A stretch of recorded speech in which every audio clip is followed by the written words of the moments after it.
কি ব্যাপার? তুমি সত্যি সত্যি এই বাড়ি ছেড়ে চলে যাইবা? আমার এই দুর্দিনে আমারে ছাইড়া যাওয়া কি তোমার উচিত?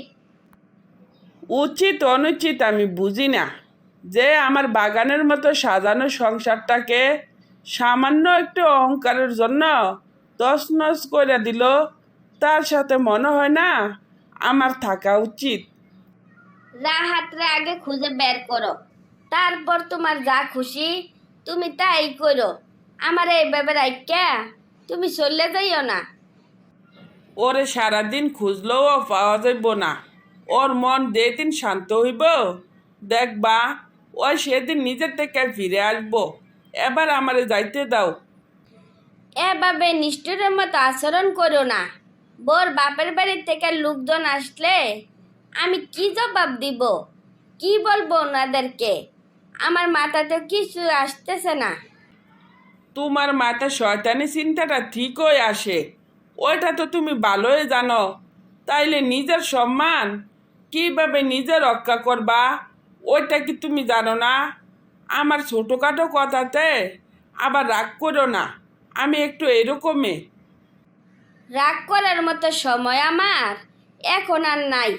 যদি উপরওয়ালা কখনো আমারে শেষ সুযোগ দেয়, হয়তো তোমার সব কথার জবাব একদিন দিব। তুমি তোমার জবাব নিয়ে থাকো। আজকাল তোমার সাথে কথা বলতে আমার রুচিতে বাদে। ছেলে শ্বশুর বাড়িতে খবর দাও, তাদের সাথে কথা বলে আমি এখান থেকে বিদায় হই। বৌমা, দুপুর হইয়া গেল, তুমি এখনো পর্যন্ত কিচ্ছু খাইলা না। ফ্রেশ হইয়া আমার সাথে খাইতে আসো। এক গ্লাস পানিও খাবো না? আমার বাবাকে খবর দেন, আমি আজকের মধ্যে এই বাড়ি ছেড়ে চলে যেতে চাই। বৌমা, তুমি এভাবে কথা বললো না। সবাই যদি আমার ছেড়ে চলে যাও, আমি তাইলে কেমন করে বাঁচবো? আপনি কেমন করে বাঁচবেন এই কথা আমাকে বলতে হবে? আপনি আপনার ছেলে আমার সাথে যা করছেন, আমি কিভাবে সমাজে বাঁচবো তা কি একবার ভাবছেন? ভাববেন কেন? আমি তো পরের মাইয়া, এত তো আপনাদের কিছু যায় আসে না। বৌমা, আমি জানতাম না আমার ছেলে এরকম একটা কাজ করব। আমি সব সময় ভাবতাম সবাই আমাকে মান্য করে, কিন্তু মনে মনে যে আমাকে এত ঘৃণা করে তা আমি কোনোদিনও ভাবি নাই। আমি জানলে কোনোদিনও তোমাকে আমার ছেলের বউ বানাইতাম না। আপনি মিথ্যা কথা কেন বলছেন? আপনার ছেলে চিঠিতে সব লেখা গেছে। আপনি জেনে শুনে আমার ফুলের মতো জীবনটারে কলঙ্কিত করলেন। একজন মা হইয়া সন্তানের জীবন নিয়ে খেলা করে ঠিক করলেন না। আমি আমার সন্তানের জীবন নিয়ে খেলা করতে চাই নাই। আমি সব সময় সন্তানের ভালো চাইছি, তাই নিজের পছন্দ মতো বিয়ে করাইছি। ভাবছিলাম আমার ছেলে খুব সুখে থাকবে, কিন্তু আমার ছেলে যে আমার মুখে এভাবে চুনকালি মাখবে তা আমি কোনোদিনও ভাবি নাই। আপনি মূলত স্বার্থপর মা, তার জন্য ওর মনের কথা আপনি বুঝতে পারেন নাই। আপনি আপনার রাগ অহংকারের কারণে তিনটা জীবন নষ্ট করলেন।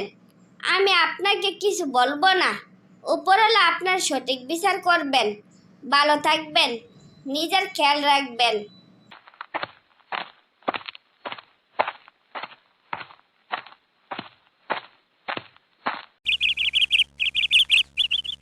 তুমি কি এভাবে সারাদিন কান্নাকাটি করবা? কান্নাকাটি করলে কি তোমার ছেলে আর ফিরে আসবে? আসবে না তো। গোসল দিয়ে আসো, তোমারে খাইতে দিব। আমি খাইয়ে আর কি করব? আমি তো না খাইয়ে মরে যেতে চাই। আমার কারণে আমার ছেলে মারা গেছে, আমার বাঁচার কোনো দরকার নাই। শুধু কি তোমার ছেলের জীবন শেষ করছো? তারিন ভাইয়ের জন্য প্রায় পাগল হইয়া গেছে। ওর চিৎকার শুনলে কেউ চোখের পানি ধরে রাখতে পারে না, সবার কান্না আসে। ভাইজান যে ছেলেরে মাটি দিয়ে গেল, সে কি বাচ্চা আছে নাকি মরে গেছে কেউ কইতে পারে না। কেন ওই মেয়েটারে বিয়ে করাইলা না? তা বুঝলাম না, তোমার এত রাগ কেন বলতে পারো? বেশি কথা বলবা না, আমি আমার ছেলের কাছে যাইতে চাই। তুমি আমারে আমার ছেলের কাছে দিয়ে আসো। ময়নার মা রাহাত কতবার পাও ধইরা কান্না করতে করতে বলছিল মিতারে ছাড়া ওই বাঁচব না। সত্যি সত্যি যে ওই বাঁচতে পারবো না তা আমি কোনোদিনও ভাবি নাই। আমি কেন এত বড় ভুল করলাম? বলে শাস্তি আমি পাইতে চাই। আমারে আমার ছেলের কাছে দিয়ে আসো। বেশি কথা না বললা নামাজ রোজা কইরা আল্লাহর কাছে দোয়া করো, ওরে যেন আল্লাহ শান্তিতে রাখে। যাও গোসল কইরা খাইতে আসো। তুমি যত কথা বলো না কেন, খুব শীঘ্রই আমি আমার ছেলের কাছে চলে যাব। আমার একলা থাকতে দাও। আমার আশেপাশে তোমার কেউ আসবা না। তুমি তোমার কাজে যাও। মিতাকে না পাওয়ার কারণে রাহাত মারা গেলে রাহাতের পরিবারে অশান্তি বিরাজ করে। মা পাগলের মতো হয়ে বাকি জীবন অতিবাহিত করতে থাকে। এই সাদিয়া, তুই এখানে আর আমি তোর খুঁজতে খুঁজতে হয়রান। শুন, তোর জন্য একটা ব্যাড নিউজ আছে। যদি কান্নাকাটি না করস তাহলে আমি বলবো। এই এত ন্যাকামি না কইরা কি হয়েছে আমারে বলতো? একদিন না বলছি সব সময় আমার সাথে ফাজলামি করবি না। আমারে দেখলি কি তোর আজেরা মনে হয় যে সারাদিন বসে বসা তোর সাথে আমি ফাইজলামি করব? আগে আমার কথা দে। আমার কথা শোনার পর এক ফোঁটা চোখের পানিও ফেলবি না। পিয়াস, কি হয়েছে রে? তুই এমন করে কথা বলতাছস কেন? পিয়াস, সুনীল কি তোর কিছু বলছে নাকি? সুনীলের সাথে কি তোর দেখা হয়েছিল? কি রে, আমার কথা শুনে চুপ হয়ে গেলি যে? হরে, সুনীলের সাথে আমার দেখা হয়েছিল। সুনীল বিয়ে কইরা বউ নিয়ে বাড়িতে আসছে। আমারে দেখা এমন একটা বাপ দেখাইলো, মনে হইল বাপের জন্ম আমার ওই কোনো দিন দেখে নাই। মন চাইছিল দুইটা গেলে দুইটা থাপ্পড় মারি। ও, এই কারণে সুনীল আমার সাথে দেখাও করে না, আবার ফোন দিলে ফোন রিসিভও করে না, বারবার ফোন কাটতে দেয়। কেন তোর সাথে দেখা করে না, ফোন দিলে রিসিভও করে না? তার কারণ তো এখন জানলি। আজকের পর থেকে বলেও ওর কথা মনে করবি না। আমার কথা কি তোর কানে গেল? আচ্ছা পিয়াস, তুই কি সুনীলের বউকে দেখছস? ওর বউ কি দেখতে আমার চাইতে বেশি সুন্দরী, যে কারণে ওই আমারে ভুলিয়া গেছে? বউ দেখতে অত খারাপ না, কিন্তু তোর মতো অত সুন্দরও না। ও এত সুন্দর দেখে বিয়ে করে নাই, ও তো লুবে পরে বিয়ে করছে। শালা আসতো একটা লুবি। আচ্ছা পিয়াস, সুনীল যারে বিয়ে করছে তার বাবার বাড়ি আমার বাবার বাড়ি থেকে বড় লোক, যে কারণে ওই আমারে ভুলিয়া গেছে, তাই না? শুনলাম ওর শ্বশুর বাড়ি নাকি অত বড় লোক না, কিন্তু বউর নাকি কোনো বাই নাই। বউ নাকি সরকারি চাকরি করে। ঠিক আছে, ওই ওর চাকরিজীবী বউ নিয়া সুখে থাকুক। আমি আর ওরে নিয়া কোনো কথা বলতে চাই না, কোনো কথাও শুনতে চাই না। চল বাড়ি যাই।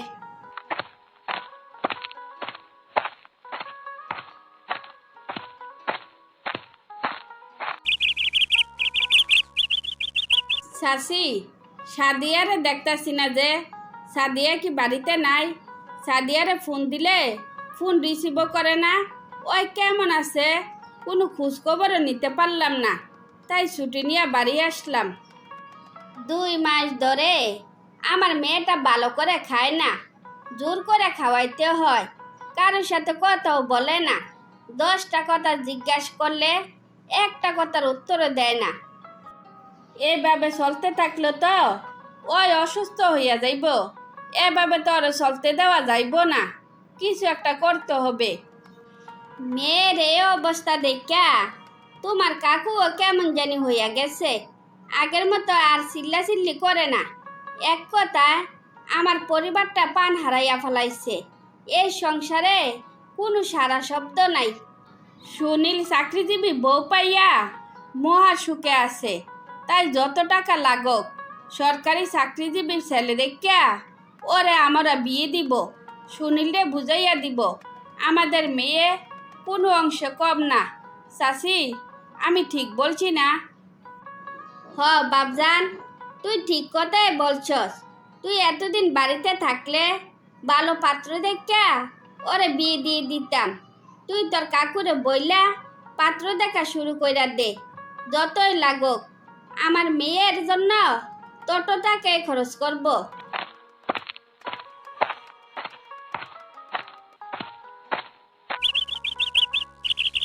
কি রে সুনীল, সাদিয়ার বিয়েতে কি তোরে দাওয়াত দেয় নাই?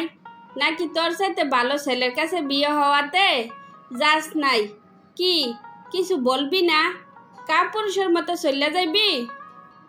সাদিয়ার জামাই কি করে যে আমার সাথে ভালো ছেলের কাছে তার বিয়ে হইছে সারা এলাকাবাসী জানে, আর তুই জানোস না সাদিয়ার জামাই কি করে? সাদিয়ার জামাই বিসিএস ক্যাডার। কি এবার তো শুনছস নাকি এখনো শুনস নাই?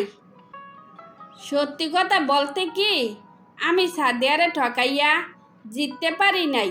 বউ সরকারি চাকরি করে দেখা ওর বাবে আমি বাঁচি না। সংসারের সব কাজ আমারে করতে হয়। মনের দুঃখ কারো কাছে বলতে পারি না। তুই লুবে পইরা সাদিয়ারে যে পরিমাণ দুঃখ দিছস, তোর উপরওয়ালা কোনোদিনও ক্ষমা করব না। তোর দাম্পত্য জীবনের শুরুটা যদি এরকম হয় তাহলে শেষটা কি হইব একবার বাপ। নতুন করে বাবার আর কিছু নাই। এই 2 মাসে যা বুঝলাম, একজনকে ঠকিয়ে আরেকজন কোনোদিনও সুখী হইতে পারে না। আমি সাদিয়ার সাথে যা করছি আমার মনে হয় উপরওয়ালা আমার সঠিক বিচার করছেন। সাদিয়ার সাথে দেখা হইলে বলিস আমারে যেন ওই ক্ষমা করে দেয়। তারপর সাদিয়ার বিয়ে হয়ে গেলে সুখে শান্তিতে জীবনযাপন করতে থাকে।